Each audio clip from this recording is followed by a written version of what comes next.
नमस्कार साथियों, स्वागत आप सभी का दिशा ई राइज प्लेटफॉर्म पर। साथियों, आज हम बात करने जा रहे हैं राजस्थान के इतिहास में प्रशस्तियों की। पिछली क्लास में हमने अभिलेख, शिलालेख इनके बारे में पढ़ा था।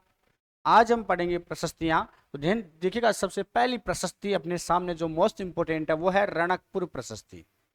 कौन सी प्रशस्ति है मित्रों? रणकपुर प्रशस्ति।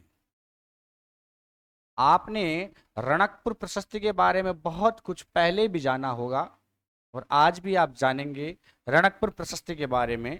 वैसे रणकपुर प्रशस्ति कब की है? 1439 ईस्वी की है। कब की है भाई? 1439 ईस्वी की है। आप जानते हैं रणकपुर है कहाँ? पाली में। कहाँ पर है? पाली में है। तो ध्यान रखना, रणकपुर प्रशस्ति कब की है? 1439 ईस्वी की है। कब की है मित्रों? 1439 ईस्वी की है और ये रणकपुर पाली से प्राप्त हुई है। कहां से प्राप्त हुई है भाई?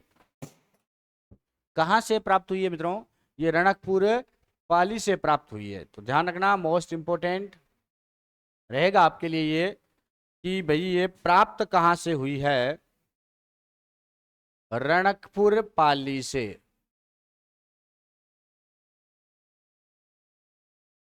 रणकपुर पाली से प्राप्त हुई थी यह प्रशस्ति। मोस्ट इंपोर्टेंट आपके लिए मैं फिर रिपीट करता हूं कि रणकपुर प्रशस्ति की हम बात करने जा रहे हैं। 1439 ईस्वी की है रणकपुर प्रशस्ति और पाली से प्राप्त हुई है। पाली में एक मंदिर है, चौमुखा मंदिर।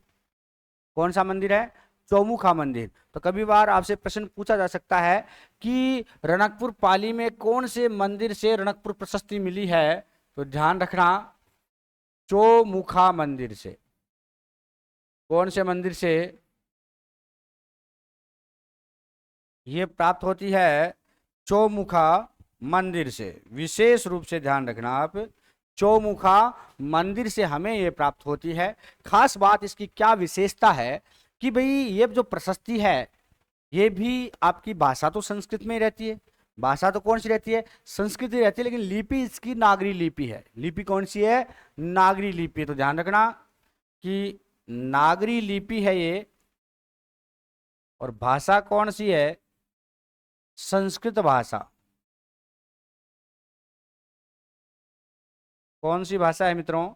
ये संस्कृत भाषा है। तो ध्यान रखना, रणकपुर प्रशस्ति 1439 ईस्वी की है। रणकपुर पाली के एक मंदिर चौमुखा मंदिर से मिली है और नागरी लिपि में है, संस्कृत भाषा में लिखी गई है। इसमें लगभग 47 पंक्तियां प्राप्त होती है। इस प्रशस्ति में कितनी पंक्तियां हैं भाई? 47 पंक्तियों में ये लिखी गई है।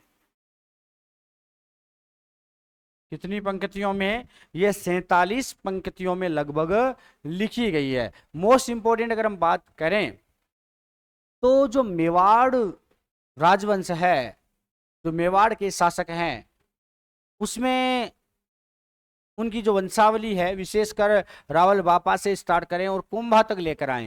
कहां से?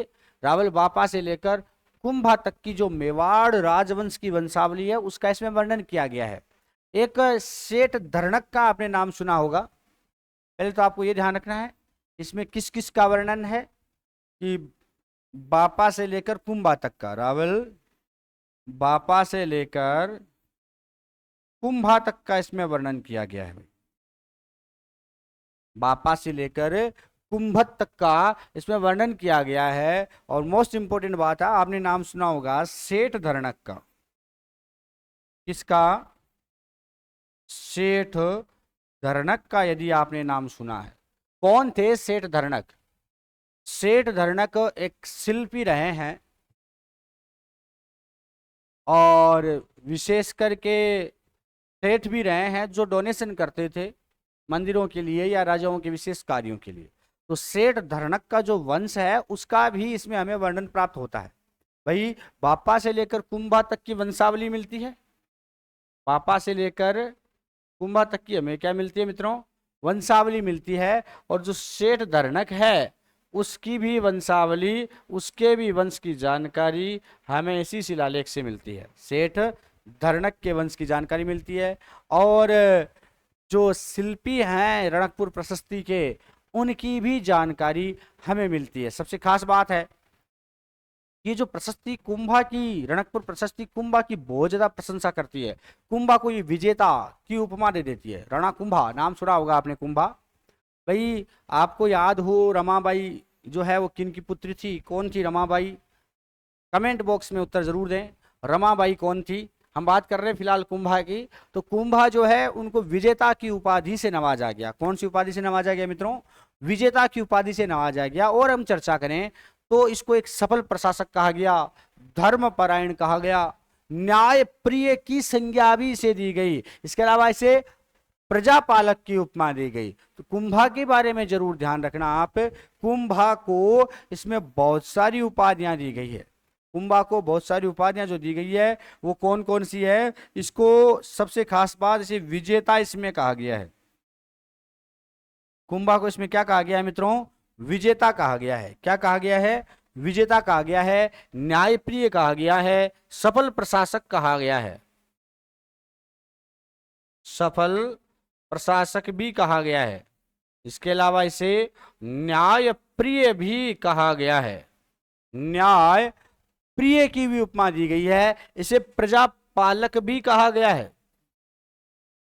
प्रजापालक। तो ध्यान रखना, कुंभा के लिए यहां पर कई उपमावाचक शब्द मिलते हैं। विजेता, सफल प्रशासक, न्यायप्रिय और प्रजापालक। किसे कहा गया है?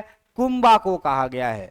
खास बात ध्यान रखना कि कुंभा ने एक मुद्रा चलाई थी, नाणक। कौन सी मुद्रा है? नाणक।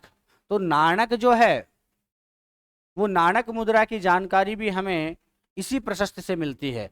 कई बार पूछा जाता है कि 15वीं सदी में एक मुद्रा प्रचलन में थी और उसका नाम है उस मुद्रा का नाणक। मुद्रा का नाम क्या है मित्रों? नाणक नाम है। ये जो नाणक नाम की मुद्रा है ये किसके टाइम चलाई गई थी? ये कुंभा द्वारा चलाई गई थी, नाणक। तो नाणक जो मुद्रा है इसकी जानकारी भी हमें रणकपुर प्रशस्ति से ही प्राप्त होती है। नाणक मुद्रा की जानकारी भी हमें कौन सी प्रशस्ति से प्राप्त होती है? रणकपुर प्रशस्ति से प्राप्त होती है। वैसे मैं एक बार रिपीट और कर देता हूं रणकपुर प्रशस्ति को, जिससे आपको बहुत अच्छे से समझ में आ जाए कि रणकपुर प्रशस्ति 1439 ईस्वी की है और पाली में रणकपुर के चौमुखा मंदिर से। भाई रणकपुर में कौन सा मंदिर है? चौमुखा मंदिर। चौमुखा मंदिर से ये प्राप्त हुई है। लगभग 47 पंक्तियों में नागरी लिपि संस्कृत भाषा में लिखी गई है और इसमें जो वर्णन मिलता है वो बापा से लेकर कुंभा तक, बापा से लेकर कुंभा तक की वंशावली मिलती है। इसके अलावा एक सेठ धरणक है, सेठ धरणक के वंश की जानकारी मिलती है और इसके शिल्पी की जानकारी। कौन है रणकपुर प्रशस्ति का शिल्पकार? बताइए, रणकपुर प्रशस्ति का शिल्पकार कौन है? तो ध्यान रखना, रणकपुर प्रशस्ति का शिल्पकार है देपाक या देपा। शिल्पकार कौन है? देपाक या फिर देपा भी बोल देते हैं अपन। तो ध्यान रखना, रणकपुर प्रशस्ति के शिल्पकार देपाक या देपा की जानकारी भी हमें मिलती है। यही सूत्रधार रहे हैं रणकपुर प्रशस्ति के। तो रणकपुर प्रशस्ति मित्रों आपको याद हो गई होंगी। बहुत ही सरल है कि आपसे प्रश्न पूछे जाएंगे, रणकपुर प्रशस्ति कौन से ईस्वी की है? 1439 ईस्वी की है। कहां से प्राप्त हुई है? पाली में, रणकपुर में चौमुखा मंदिर से प्राप्त हुई है। इसमें किसका वर्णन है? बापा से लेकर कुंभा तक के वंश का वर्णन है और इसमें कुंभा को विजेता, न्यायप्रिय, प्रजापालक, सबल प्रशासक की उपमा दी गई है। इसके अलावा इसमें बापा से कुंभा तक का वंश और सेठ धरणक का वंश है। इसके अलावा इसके शिल्पी देपाक या देपा के बारे में भी जानकारी मिलती है और ये नागरी लिपि और संस्कृत भाषा में लिखा गया है। ये आपको ध्यान में रखना है। और मैं मोस्ट इंपोर्टेंट बात और बताऊं आपको, तो ध्यान रखना मित्रों, कुंभा ने गागरोन पर विजय हासिल की थी। आपको याद हो तो हमने इतिहास में पढ़ा है और फिर हम अगली क्लास में पढ़ेंगे। जैसे जैसे अपनी क्लासेस चल रही है, इतिहास वापस स्टार्ट हुआ है अपना, तो अपन जैसे जैसे कंटिन्यूस क्लास से लेते रहेंगे वैसे वैसे पढ़ते भी रहेंगे कि कुंभा ने, आपको याद होगा, गागरोन, नागौर, सारंगपुर, अजमेर, मंडोर और कुंभलगढ़, इन सब पर विजय प्राप्त की थी। किन किन पर? गागरोन, नागौर, सारंगपुर, मंडोर, इन सभी पर क्या की थी? विजय प्राप्त की थी। इसकी जानकारी भी हमें कौन सा शिलालेख देता है, यही रणकपुर प्रशस्ति जो है यही जानकारी देती है कि कुंभा ने कहां कहां पर विजय प्राप्त की थी। कुंभा ने कहां कहां पर विजय प्राप्त की थी। तो ध्यान रखना, मोस्ट इंपोर्टेंट रहेगा, ये सबसे खास है, आपको याद रखना होगा कि कुंभा ने गागरोन को जीता था, कुंभा ने नागौर को भी जीता था, कुंभा ने अजमेर को भी जीता था, कुंभा ने सारंगपुर को भी जीता था, कुंभा ने मंदौर को भी जीता था। और कुंभलगढ़ तो था ही कुंभा के नाम से, इसलिए कुंभलगढ़ नाम ही कुंभा के नाम पर पड़ा है। ये जो क्षेत्र है, इनके विजय की जो चर्चा है ये कुंभलगढ़ प्रशस्ति में मिलती है। तो ध्यान रखना, कुंभलगढ़ प्रशस्ति में क्या क्या जानकारी है मित्रों। गागरोन, नागौर, अजमेर, सारंगपुर का किला, मंदौर का किला और कुंभलगढ़ का किला कुंभा ने अपनी दम से, अपनी शक्ति से विजय प्राप्त करके हासिल किया था। ये आपको याद रखना है। ये रणकपुर प्रशस्ति है। कौन सी प्रशस्ति है? रणकपुर प्रशस्ति है, जो आपको ध्यान में रह जाएगी, सुनिश्चित रूप से आपको ध्यान में रह जाएंगी मित्रों। चलिए रणकपुर प्रशस्ति का स्क्रीनशॉट लीजिए, फिर हम चलते हैं कीर्ति स्तंभ प्रशस्ति की ओर, जो कि बहुत ही मोस्ट इंपोर्टेंट है। ले लिया स्क्रीनशॉट? तो आप ले ही रहे हो, लेकिन आपसे एक निवेदन और भी रहेगा कि भाई आप हर हाल में, हर चाल में, हर ढाल में इनको अपनी नोटबुक में जरूर नोट रखें मित्रों। नोटबुक में अगर आप नोट नहीं करो, अगर आप इन्हें नोटबुक में रिकॉर्ड नहीं करते हो, नहीं लिखते हो, तो अपने सामने कई तरह की समस्याएं देखने को मिलती है। तो मित्रों हर हाल में आप इनको अपनी नोटबुक में जरूर लिखें। चलिए ये तो थी बात सामान्य जानकारी की। अब अपनी कीर्ति स्तंभ प्रशस्ति की ओर हम आगे बढ़ जाते हैं। करिए स्टार्ट। आपने स्क्रीनशॉट ले लिया होगा विशेष रूप से। 1 सेकेंड।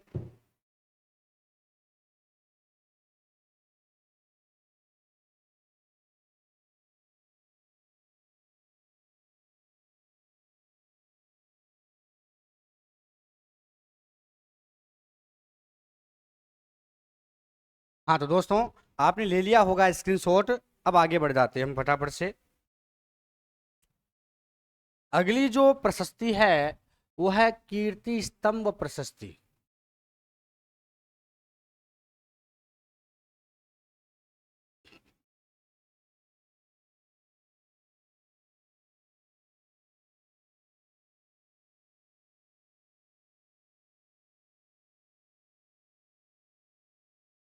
कीर्ति स्तंभ प्रशस्ति। देखिएगा कीर्ति स्तंभ प्रशस्ति की कुछ खास बातें जो हमें करनी है। भाई कीर्ति स्तंभ प्रशस्ति, सबसे पहला प्रश्न वही कब की है, क्योंकि ये जानकारी हमें पता होनी चाहिए। 1460 ईस्वी की हमने अभी पढ़ा।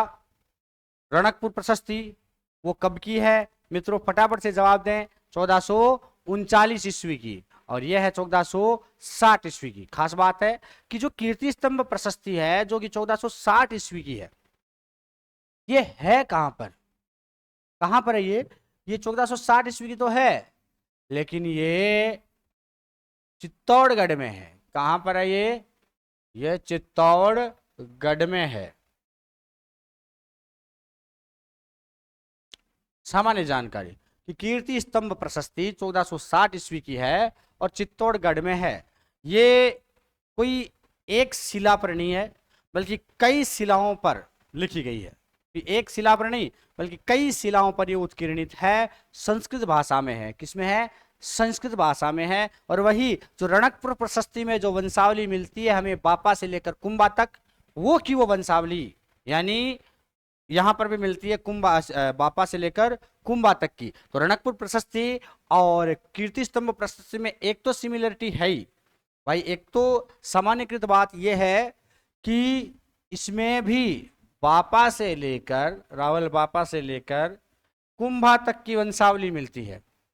उसमें उपलब्धियां कम है, उसमें विशेषकर कुंभा के बारे में ही ज्यादा जानकारी मिलती है। इसमें बापा से लेकर कुंभा तक की वंशावली के साथ साथ इनकी जो उपलब्धियां हैं, इन्होंने क्या क्या काम किया वो भी जानकारी मिलती है कंप्लीटली। ये एक शिला पर नहीं है, कई शिलाओं पर है, इसलिए ध्यान रखना कि हमें वंशावली के साथ साथ उपलब्धियां भी प्राप्त होती है बापा से लेकर कुंभा तक की, बापा से लेकर कुंभा तक की। इसमें उसमें जो रणकपुर प्रशस्ति थी, मैं दोनों की तुलना कर रहा हूं जिससे आपको याद रह जाए। रणकपुर प्रशस्ति 1439 ईस्वी की है, चौमुखा मंदिर से प्राप्त हुई है। कीर्ति स्तंभ प्रशस्ति एक स्तंभ पर विशेष रूप से चित्तौड़गढ़ में हमें प्राप्त हुई 1460 ईस्वी में, जो कई शिलाओं पर उत्कीर्णित है, संस्कृत भाषा में है, वो भी संस्कृत में, ये भी संस्कृत में। बात आती है कि उसमें भी बापा से लेकर कुंभा तक की वंशावली मिलती है, और इसमें भी बापा से लेकर कुंभा तक की वंशावली और साथ में इनकी उपलब्धियां भी प्राप्त होती है। उसमें कुंभा को कई उपमाएं दी गई थी, विजेता, न्यायप्रिय, प्रजापालक। तो इसमें जो है, इसमें बापा को विशेष उपाधियां दी गई है कि बापा को पराक्रमी कहा गया है, इसमें बापा को शिव भक्त कहा गया है इसमें। तो आपको ध्यान में रखना होगा कि यहां पर बापा को, इसको भाई, बापा को कुछ उपमाएं दी गई है।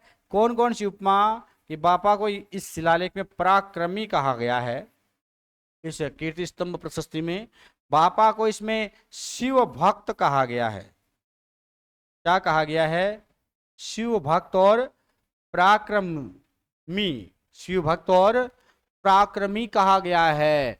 बापा के इष्ट देव कौन थे? भगवान शिव थे, इसलिए बापा शिव जी का भक्त है। बापा क्या है? शिव जी का भक्त है। इसके अलावा कुंभा के टाइम की यह है 1460 ईस्वी की है। तो कुंभा 1460 ईस्वी के अंतर्गत विशेष रूप से जो विजय प्राप्त करता है, बताओ 1460 ईस्वी में कुंभा ने कौन सी विजय प्राप्त की थी? कौन से युद्ध के बाद में यह प्रशस्ति कुंभा ने लगवाई थी? ये तो आपको पता ही है कि कीर्ति स्तंभ प्रशस्ति किसने लगवाई थी? राणा कुंभा ने लगवाई थी।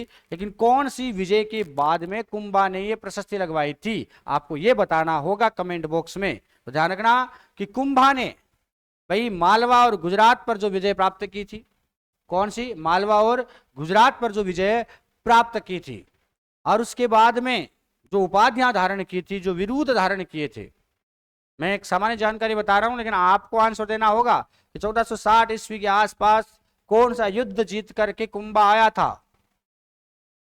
और उसके बाद में उसने कीर्ति स्तंभ प्रशस्ति लगाने का विचार किया। एक युद्ध के बारे में भी आपको बताना है कि सारंगपुर का युद्ध कब हुआ था।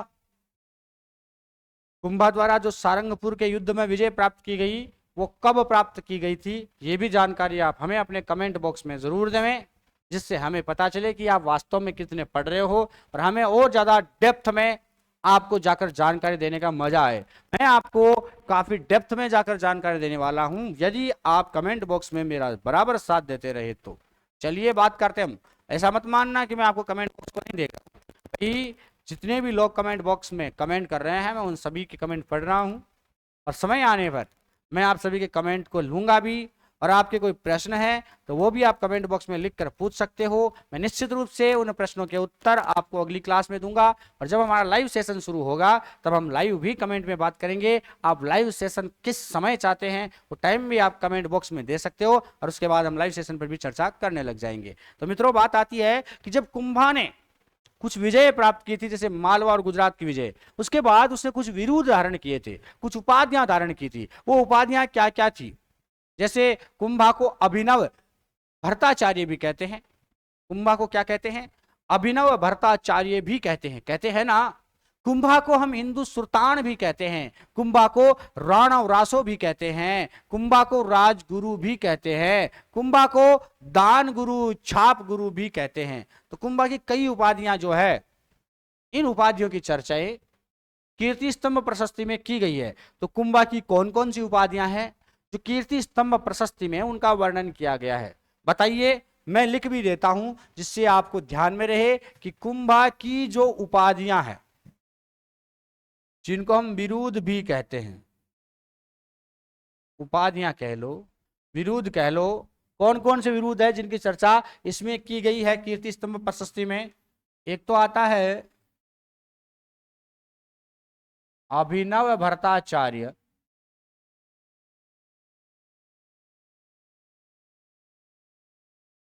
अभिनव भट्टाचार्य। एक आता हिंदू सुल्तान,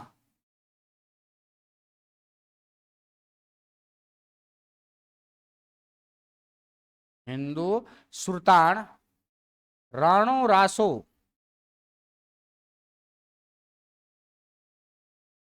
राणो रासो, राणो रासो, राजगुरु, छाप गुरु, दान गुरु। ये जो गुरु गुरु है, इनकी उपमा कुंभा को दी गई है, तो ध्यान रखना। कुंभा को कीर्ति स्तंभ प्रशस्ति में कौन कौन सी उपाधियों की चर्चा की गई है कुंभा की, तो ध्यान रखना। अभिनव भट्टाचार्य, अभिनव भट्टाचार्य, हिंदू सुल्तान, राणो रासो, राजगुरु, छापगुरु और दान गुरु। राणो रासो एक ही मात्रा है इसमें।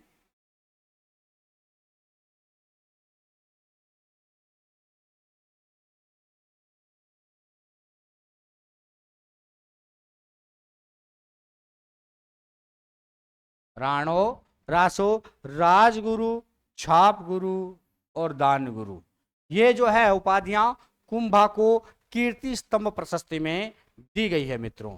और अगर हम कुंभा की चर्चा करें तो कुंभा ने कुछ रचनाएं लिखी, उनकी भी चर्चा, उनका भी उल्लेख हमें कीर्ति स्तंभ प्रशस्ति में मिलता है। कौन कौन सी रचनाओं का उल्लेख हमें कीर्ति स्तंभ प्रशस्ति में मिलता है, अगर आपसे प्रश्न पूछा जाए, जैसे चंडी शतक है, गीत गोविंद की टीका रसिक प्रिया है और संगीत राज है, उनका वर्णन हमें कीर्ति स्तंभ प्रशस्ति में मिलता है। किस किस का वर्णन हमें कीर्ति स्तंभ प्रशस्ति मिलता है? कुंभा की जो रचनाएं हैं,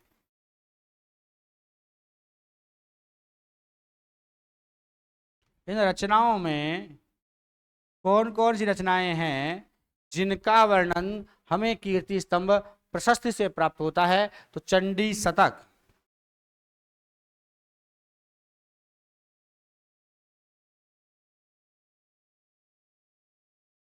चंडी शतक, एक आती है गीत गोविंद की टीका रसिक प्रिया। रसिक प्रिया जो है ये गीत गोविंद पर लिखी गई टीका है, गीत गोविंद पर लिखी क्या है? टीका है। ठीक है, इसके अलावा एक और मिलती है हमें इसमें, संगीत राज। ये आपको ध्यान में रह जाएगा कि भाई कीर्ति स्तंभ प्रशस्ति में हमें कौन कौन सी रचनाएं जो कुंभा की है उनकी जानकारी मिलती है। तो ध्यान रखना, चंडी शतक, रसिक प्रिया और संगीत राज। चंडी शतक, रसिक प्रिया और संगीत राज, इनकी जानकारी हमें कीर्ति स्तंभ प्रशस्ति से ही प्राप्त होती है मित्रों। कुंभा ने मालवा और जो गुजरात है उनकी जो सम्मिलित सेना थी उनको पराजित किया था। कुंभा ने मालवा और गुजरात की जो संयुक्त सेना थी उसे परास्त किया था। उसका वर्णन भी हमें कीर्ति स्तंभ प्रशस्ति से मिलता है। इसका कि कुंभा ने, मैं यहां पर अलग पेज में नोट कर देता हूं, कुंभा ने मालवा और गुजरात, मैं स्क्रीनशॉट लेने के लिए आपको समय दूंगा, आप चिंता ना करें, पिछले पन्ने का भी स्क्रीनशॉट दूंगा समय, लेकिन फिलहाल आप ध्यान रखें, पहले पढ़ ले एक बार। मालवा और गुजरात की जो संयुक्त सेना है, या साथ साथ आप नोट भी करते रहे कॉपी में भले ही, है ना, मैं आपको बहुत डेप्थ में जाकर पढ़ाऊंगा और हर जानकारी छूटी नहीं जाएगी, कोई भी जानकारी। अगर कोई जानकारी इसमें अगर रह भी जाएगी तो आपको इतिहास के साथ साथ जब हम कुंभा को बप्पा को पढ़ेंगे, जब हम मेवाड़ का या फिर अजमेर का या कहीं का भी इतिहास पढ़ेंगे, तो वहां पर जो भी सूक्ष्म से अति सूक्ष्म जानकारी है वो भी आपको दी जाएगी। दोस्तों, आरएएस की अभ्यर्थना भेजी जा चुकी है। निश्चित रूप से इसी महीने 905 पदों पर विज्ञप्ति जारी हो जाएंगी। राजस्थान जीके में मैं आपको विश्वास दिला सकता हूं कि आरएएस में एक भी प्रश्न आपका यहां से बाहर नहीं जाने देंगे। आगे जो अन्य सब्जेक्ट्स हैं उन पर भी आप जोर दें, राजस्थान जीके पर आप निश्चित रूप से यहाँ से जुड़े रहें, और बाकी सब्जेक्ट्स के लिए हम जल्द ही शायद आपको बताएंगे कि क्या करने वाले हैं और क्या नहीं करने वाले हैं। तो बात है मालवा और गुजरात की जो संयुक्त सेना है, मालवा और गुजरात की संयुक्त सेना को परास्त किया था राणा कुंभा ने। किसने? राणा कुंभा ने।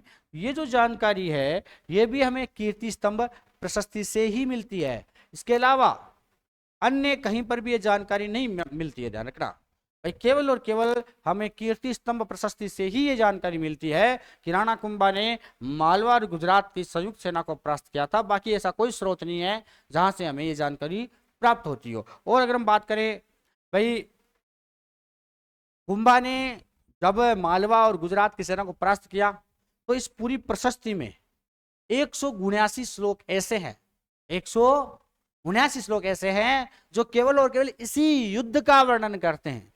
इस युद्ध पर ही केवल मालवा गुजरात की सेना को परास्त करने के लिए केवल 179 श्लोक जो है लिखे गए हैं। तो ध्यान रखना कि मालवा और गुजरात की संयुक्त सेना को परास्त किया कुंभा ने, जिसके बारे में कितने श्लोक मिलते हैं कीर्ति स्तंभ प्रशस्ति में? 179 श्लोक मिलते हैं। तो ध्यान रखना भाई, अत्रि भट्ट जो थे, कौन थे अत्रि भट्ट? कौन थे अत्रि भट्ट भाई? जानते हो ना, इसके रचयिता वो कुंभा के बड़े दीवाने थे, है ना। वो इसके बारे में लिखते ही जा रहे थे, रुक ही नहीं रहे थे। लेकिन क्या करें, ईश्वर को कुछ और ही मंजूर था। अत्रि भट्ट की मृत्यु हो गई, वरना और भी कुछ हमें देखने को मिलता। बाद में उनके पुत्र थे महेश भट्ट, जिन्होंने इस प्रशस्ति को पूरा किया था। तो ध्यान रखना, अगर आपसे कभी पूछ ले कि भाई इसके रचयिता कौन है, कीर्ति स्तंभ प्रशस्ति के रचयिता कौन है, क्या पूछे कि रचयिता कौन है,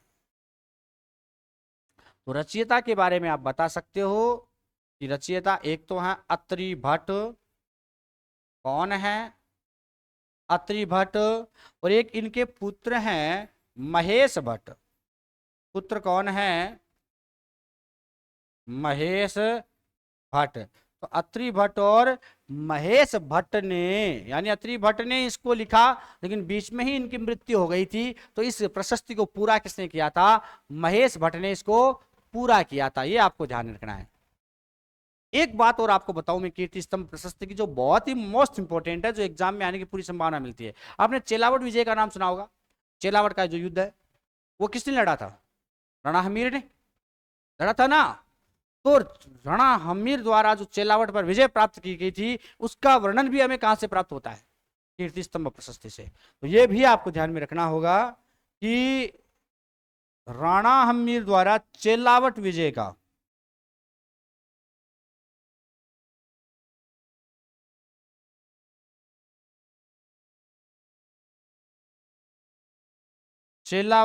का जो उल्लेख है वो भी हमें इसी प्रशस्ति से मिलता है। राणा हमीर ने चेलावट का युद्ध जीता था, उसका वर्णन भी हमें कीर्ति स्तंभ प्रशस्ति से ही मिलता है। अब खास बात ध्यान रखना, इस युद्ध में ऐसी स्थिति थी राणा हमीर की कि परिस्थितियां बहुत ज्यादा विकट हो गई थी, बहुत ज्यादा विकट परिस्थितियों का सामना करना पड़ा था राणा हमीर को।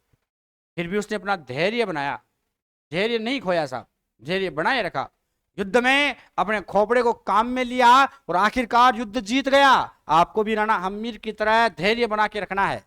आप अगर एक जगह असफल हुए हो तो निश्चित रूप से दूसरी जगह आप सफल होने की ओर अग्रसर हो जाओगे या सफल भी हो जाओगे। लेकिन कब? जब आप अपनी ऊर्जा का सकारात्मक प्रयोग करोगे, आप अपनी ऊर्जा को पॉजिटिव रूप में काम में लोगे। और सबसे बड़ी बात यह रहेगी कि आप धीरज धर के रखोगे, धैर्य बनाए रखोगे, क्योंकि धैर्य बहुत जरूरी है। हमें जल्दबाजी नहीं करनी है, हमें सोचना है, हमें समझना है, क्योंकि वैकेंसियां आती रहेंगी। एक में असफल हुए हैं तो दूसरी तक पहुंचते पहुंचते अगर हमने पूरा जोर लगा दिया तो सफल भी होंगे। राणा हमीर ने विकट परिस्थितियों में डटे रहकर इस युद्ध में मुकाबला किया था। जब हार की ओर उन्मुख हो रहा था राणा हमीर, उसको लग गया था कि अब जीतना मुश्किल ही है, फिर भी उसने डटा रहा, प्रयास करता रहा और उन विषम परिस्थिति से बाहर निकला और चेलावट पर विजय प्राप्त की थी। इसलिए राणा हमीर को इस प्रशस्ति में एक उपमा दी गई है। उपमा क्या है? विषम घाटी पंचानन की उपमा। तो इसी युद्ध के बाद राणा हमीर को विषम घाटी पंचानन की उपमा दी गई। विषम घाटी ही पंचानन की उपाधि से नवाजा गया था। कौन सी उपाधि से मित्रों? विषम घाटी पंचानन। इसका मतलब क्या होता है? कठिन परिस्थितियों में जो सिंह के समान डटा रहे उसे कहते हैं विषम घाटी पंचानन। कौन सी परिस्थितियों में? कठिन परिस्थितियों में, विकट परिस्थितियों में।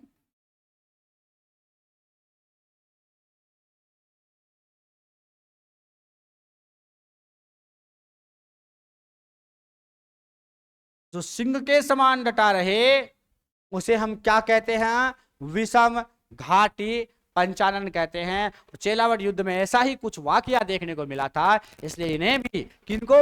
रणा हमीर को भी क्या कहा गया? विषम घाटी पंचानन कहा गया। तो याद रह जाएगा आपको, विशेष रूप से रह जाएगा शायद, मुझे इतना पता है, निश्चित रूप से रहेगा। अब आप स्क्रीनशॉट लीजिए, फिर हम एक बार रिपीट करके आगे बढ़ जाते हैं। ये लो, कीर्ति स्तंभ प्रशस्ति का आप स्क्रीनशॉट ले सकते हो फटाफट से। ये 1460 ईस्वी की है। रचयिता कौन है? अत्रि भट्ट और महेश भट्ट हैं। बापा से लेकर कुंभा तक की वंशावली और उनकी उपलब्धियों का वर्णन है। बापा को इसमें पराक्रमी और शिव भक्त कहा गया है, क्योंकि शिव जी इसके क्या थे? इष्ट देव थे। इसके अलावा हमें कुंभा की कुछ उपाधियां भी मिलती है। अभिनव भट्टाचार्य, हिंदू सुल्तान, राण ओरासो, थाप गुरु, राजगुरु, दान गुरु। इसकी 3 रचनाओं की जानकारी कीर्ति स्तंभ प्रशस्ति से मिलती है: चंडी शतक, रसिक प्रिया और संगीत राज। इसका भी स्क्रीनशॉट ले लें आप, ले लें फटाफट से। ले लिया? देखो, मालवा और गुजरात की जो संयुक्त सेना है, राणा कुंभा ने उसको पराजित किया था। इसकी जानकारी भी हमें कीर्ति स्तंभ प्रशस्ति से मिलती है। 179 श्लोकों में इस युद्ध का वर्णन किया गया है इस प्रशस्ति में अत्रि भट्ट के द्वारा। चेलावट विजय जो राणा हमीर ने की थी, किन कठिन परिस्थितियों में चेलावट को जीता था राणा हमीर ने, उसकी जानकारी भी ये शिलालेख देता है हमें। और इसी युद्ध के बाद किस तरह से राणा हमीर को विषम घाटी पंचानन की उपाधि दी गई, ये उपाधि भी हमें इसी प्रशस्ति से मिलती है। तो मित्रों, क्लियर हो गई होगी आपकी रणकपुर प्रशस्ति और कीर्ति स्तंभ प्रशस्ति। पहली हमने पढ़ी रणकपुर प्रशस्ति, तो 1439 ईस्वी की है। दूसरी हमने कीर्ति स्तंभ प्रशस्ति पढ़ी, तो 1460 ईस्वी की है। और तीसरी हम पढ़ने जा रहे हैं कुंभलगढ़ प्रशस्ति। तो देखिएगा, बात आती है तीसरी की, कुंभलगढ़ प्रशस्ति की।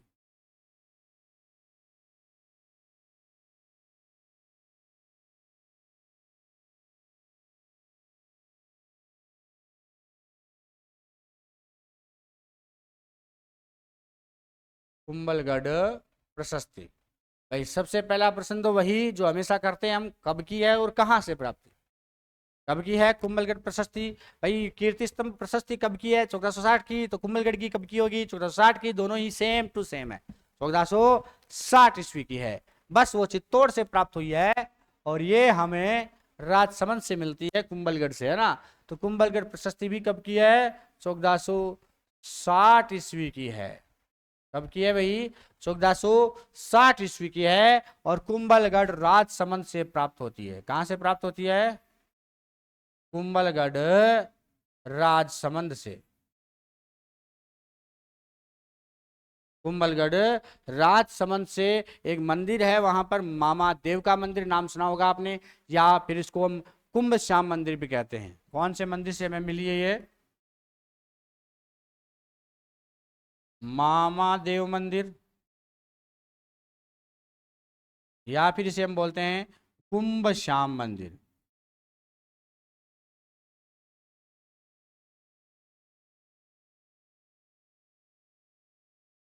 कुंभ श्याम मंदिर, भाई मामा देव मंदिर, या फिर इन्हीं का इसी मंदिर का दूसरा नाम है कुंभ श्याम मंदिर। तो चलिए, प्रश्न आपसे फिर है कि कुंभ श्याम मंदिर का निर्माण किसने करवाया, या मामा देव मंदिर किसने बनवाया? फटाफट से कमेंट बॉक्स में उत्तर दें। बात कर रहे हैं हम कुंभलगढ़ प्रशस्ति की, 1460 ईस्वी की है। मामा देव मंदिर या कुंभ श्याम मंदिर, जो कि कुंभलगढ़ राजसमंद में स्थित है, वहां से ये प्राप्त हुई थी। खास बात है, महाराणा कुंभा ने जो जो उपलब्धियां प्राप्त की, उन सभी उपलब्धियों का वर्णन हमें कुंभलगढ़ प्रशस्ति से मिलता है। तो इसमें क्या विशेष है, किसकी जानकारी मिलती है? कुंभा की उपलब्धियों की। इसमें हमें कुंभा की उपलब्धियों की जानकारी मिलती है।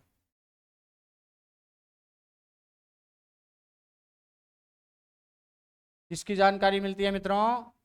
कुंभा की उपलब्धियों की जानकारी हमें यहां से प्राप्त होती है। सबसे मोस्ट इंपोर्टेंट बात क्या है यहां पर कि जो बापा रावल है, कौन से रावल हैं? जो बापा रावल हैं उन्हें विप्र बताया गया है, यानी ब्राह्मण बताया गया है। बापा रावल को क्या बताया गया है? ब्राह्मण बताया गया है साहब। और हरित ऋषि से बापा को प्राप्त हुआ था मेवाड़। क्या प्राप्त हुआ था? मेवाड़ का राज प्राप्त हुआ था हरित ऋषि के आशीर्वाद से। इसका वर्णन भी कुंभलगढ़ प्रशस्ति में किया गया। तो ध्यान रखना कि कौन सा ऐसा शिलालेख है, ऐसी कौन सी प्रशस्ति है जिसमें बापा को, किसको किसको भाई? रावल बापा को, किसको? रावल बापा को विप्र बताया गया है। विप्र बोले तो ब्राह्मण बताया गया है। क्या बताया गया है? बापा को ब्राह्मण बताया गया है। और इसी कुंभलगढ़ प्रशस्ति में लिखा गया है कि जो बापा है, कौन है? जो बापा हैं वो बापा हरित ऋषि के आशीर्वाद से मेवाड़ प्राप्त करते हैं। मैंने पहले भी आपको एक शिलालेख में बताया था कि भाई हरित ऋषि के आशीर्वाद से बापा को मेवाड़ राज्य प्राप्त हुआ था। वो कौन सा शिलालेख था जिसमें भी यही बात लिखी गई थी बापा की?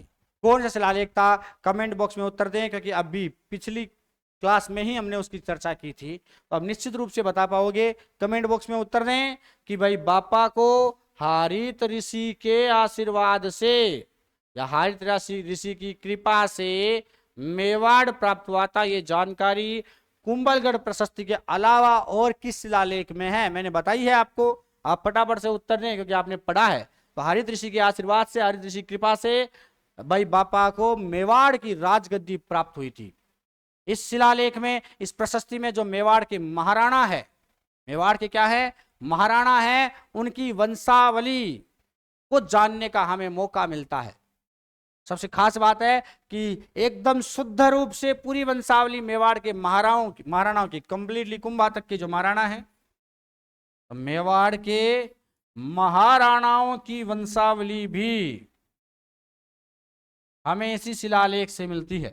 मेवाड़ के महाराणाओं की वंशावली को जानने के लिए सबसे इंपॉर्टेंट जो शिलालेख है वो यही है। कौन सा है?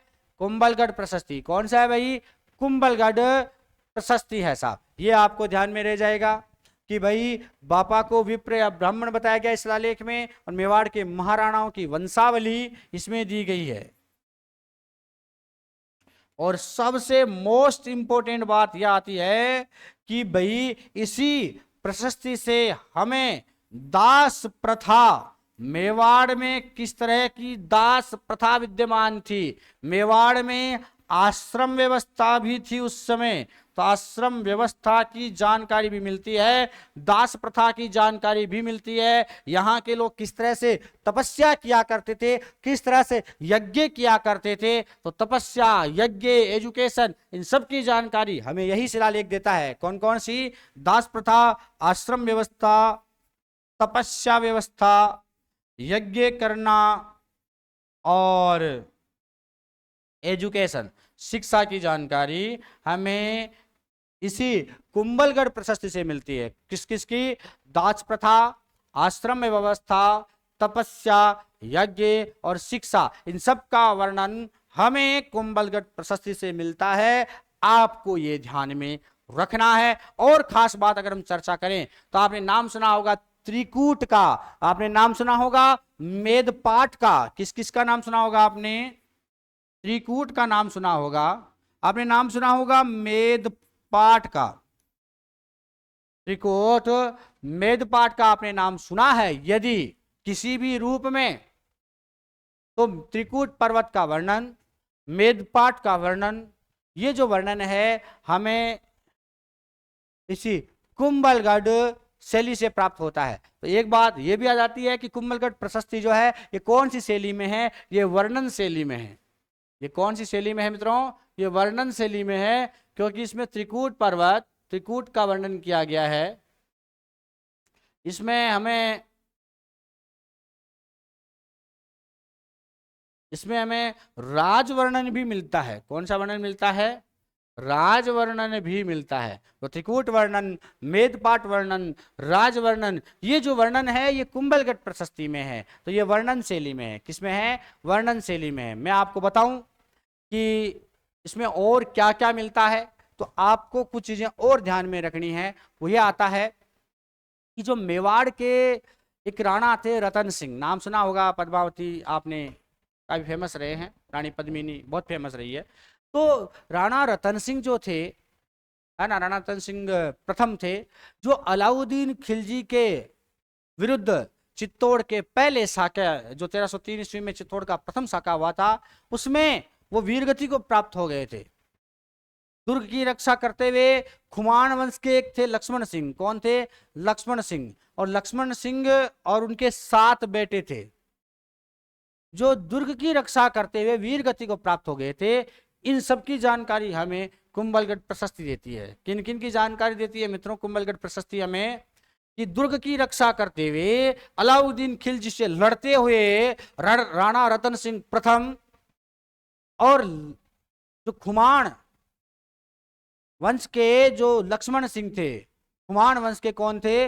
लक्ष्मण सिंह, और उनके 7 बेटे, वो युद्ध करते हुए रतन सिंह के साथ ही 1303 ईस्वी में चित्तौड़ के प्रथम साके में क्या हो गए? वीरगति को प्राप्त हो गए थे। तो इसमें चित्तौड़ के प्रथम साके का वर्णन भी मिलता है। चित्तौड़ के पहले साके का वर्णन भी हमें इसी प्रशस्ति से मिलता है, जो 1303 ईस्वी में हुआ था। अलाउद्दीन खिलजी के खिलाफ राणा रतन सिंह प्रथम शहीद हो गए थे।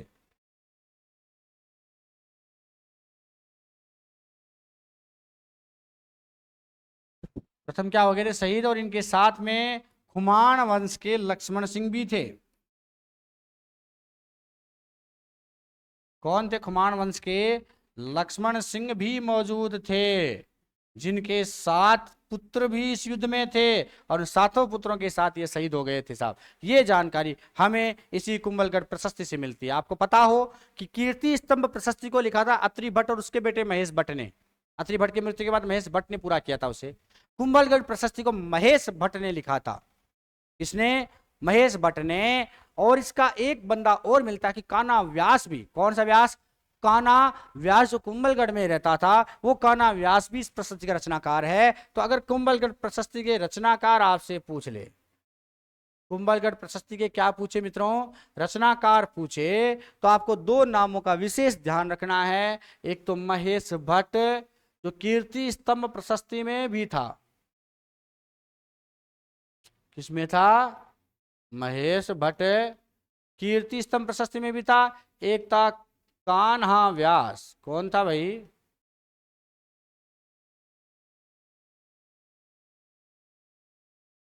कान्हा व्यास था। ये 2 बंदे थे जो इसके रचनाकार थे। तो मित्रों हमने 3 प्रशस्तियां पढ़ी, रणकपुर प्रशस्ति, कीर्ति स्तंभ प्रशस्ति, कुंभलगढ़ प्रशस्ति। आप स्क्रीनशॉट लें फटाफट इसका, फिर हम आगे बढ़ते हैं। कुंभलगढ़ प्रशस्ति फटाफट स्क्रीनशॉट लें। एक बार रिपीट भी कर देता हूं जिससे आपको ये चीजें याद भी हो जाए। कुंभलगढ़ प्रशस्ति कब की है? 1460 ईस्वी की है। किस शैली में है? वर्णन शैली में है। वर्णन शैली में क्यों है? क्योंकि इसमें त्रिकूट वर्णन, मेदपाट वर्णन और राजवर्णन का वर्णन मिलता है। इसके अलावा कुंभा की उपलब्धियों की जानकारी इसी से प्राप्त होती है। दास प्रथा का वर्णन, आश्रम व्यवस्था का वर्णन, तपस्या, यज्ञ और शिक्षा का वर्णन इसी प्रशस्ति से मिलता है। बापा को इसमें विप्र यानी ब्राह्मण कहा गया है। हरित ऋषि के आशीर्वाद से बापा को मेवाड़ प्राप्त हुआ। यह जानकारी भी हमें कुंभलगढ़ प्रशस्ति से मिलती है। इसके अलावा कुंभा की जो विशेष उपलब्धियां हैं, जैसे मामादेव मंदिर है, कुंभ श्याम मंदिर है, जहां से ये जानकारी हमें मिली है, कुंभलगढ़ प्रशस्ति जहां से मिली है ना, वो कौन सी जगह है? मामादेव मंदिर या कुंभ श्याम मंदिर है। मेवाड़ के महाराणाओं की वंशावली भी हमें इसी से प्राप्त होती है। और हमें इससे क्या जानकारी मिलती है? तो विशेष ध्यान देना कि हमें जो रचनाकार महेश भट्ट और कान्हा व्यास है उनकी जानकारी मिलती है इस प्रशस्ति से। कुंभलगढ़ प्रशस्ति के रचनाकार कौन थे? महेश भट्ट और कान्हा व्यास थे। चित्तौड़ का प्रथम साका 1303 ईस्वी में हुआ था, जिसमें रतन सिंह शहीद हुआ था और खुमान वंश के लक्ष्मण सिंह अपने 7 बेटों के साथ इसमें शहीद हो गए थे। इसकी जानकारी भी हमें कुंभलगढ़ प्रशस्ति से मिलती है। मित्रों स्क्रीनशॉट लें इसका भी आप फटाफट से। और अब आपको मेरा विशेष निवेदन कि अगर आपको वीडियो अच्छा लगे तो लाइक जरूर करें, और आपको कुछ और हम आप तक क्या पहुंचा सकते हैं कमेंट जरूर करें। आपको अच्छा लगा है तो आप अच्छे के लिए कमेंट करें, आपको बुरा लगा है तो आप बुरे के लिए कमेंट करें, आपको पसंद आया है तो पसंद के लिए कमेंट करें, आपको ना पसंद आया है तो उसके लिए भी आप कमेंट करके हम तक अपनी बात पहुंचाएं, क्योंकि आप जब हम तक अपनी बात पहुंचाओगे तभी तो हम आपके अनुसार कार्य करेंगे, क्योंकि हमें केवल और केवल क्रैक करना है इस बार हर गवर्नमेंट एग्जाम, जो कि आपके इंफॉर्मेशन असिस्टेंट भी सामने है, सूचना सहायक की भर्ती है, पटवारी की भर्तियां आ चुकी है, आरएएस मूलतया है, हम पैटर्न पूरा आरएएस का लेंगे ही लेंगे क्योंकि कंप्लीटली जीके हम पढ़ने वाले हैं। तो जय हिंद, जय भारत। लाइक शेयर कमेंट जरूर करें, चैनल को सब्सक्राइब नहीं किया तो सब्सक्राइब कर लें और अपने दोस्तों तक पहुंचाएं, अपने व्हाट्सएप स्टेटस लगाएं ज़्यादा से ज़्यादा इस वीडियो को। दोस्तों एक बार फिर से आप सभी का धन्यवाद। जय हिंद, जय भारत।